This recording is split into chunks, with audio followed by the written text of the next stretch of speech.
I've been shopping around for some IBC totes for a little while now. I wasn't having much luck locally anyway. The prices seemed a little bit steep, and I was looking for more than just one or two. I happened to come across an ad from somebody selling multiple IBC totes. I reached out to them and negotiated a price that I thought was fair and worth going after. The one problem? It was 175 miles away. I was fortunate that I had my brother's trailer on hand that I could utilize, and by my calculations, his 20-foot trailer, 8 foot wide, would allow me to fit at least 10 totes on there. Now, this trip was going to be 4 hours one way into Vermont,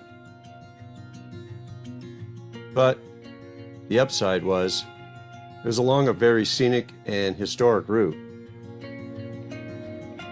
There wasn't much left to do to the trailer. Basically clean it off.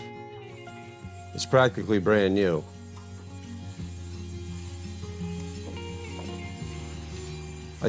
I packed up the supplies I would need for the day and headed out. My trip would take me from Maine through New Hampshire into Vermont. That route takes me along Route 112 in New Hampshire, starting in around the Conway area and heading over to the Lincoln area. This road is called the Kangamungus Highway. It's an old historic route, and as you see here, my total 3.5-hour ride was going to take me right through the White Mountain National Forest along this route. Very scenic, and I suggest if you're in the New Hampshire area, see if you can get the chance to ride this road, do it. But I would suggest probably doing it in the summertime, only because it could be a little treacherous in the winter.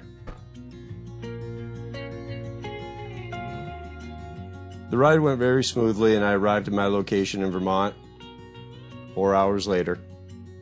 I wasn't able to get any video loading the trailer with the totes.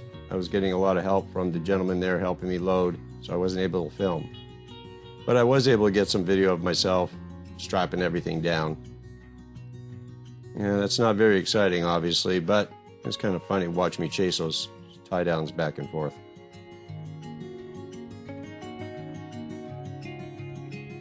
Now, as I said, I picked up 10 of these IBC totes, and they've never been used for anything other than their intended use, which is a concentrated food-grade material.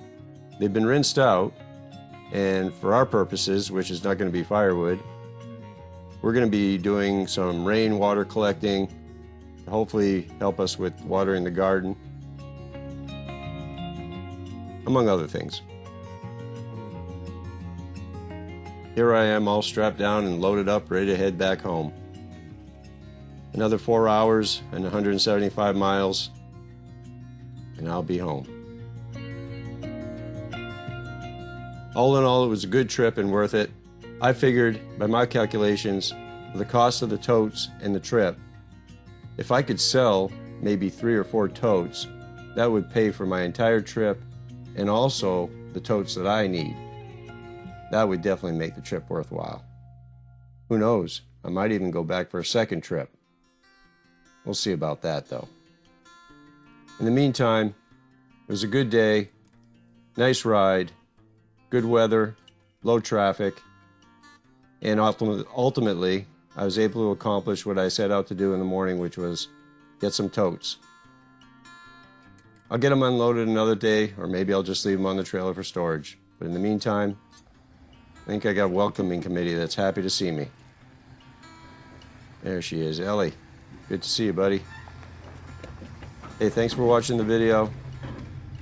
If you guys use totes for something in your homestead, let us know in the comments below what you do with them. Be curious to know. Thanks again, and we'll see you in the next video.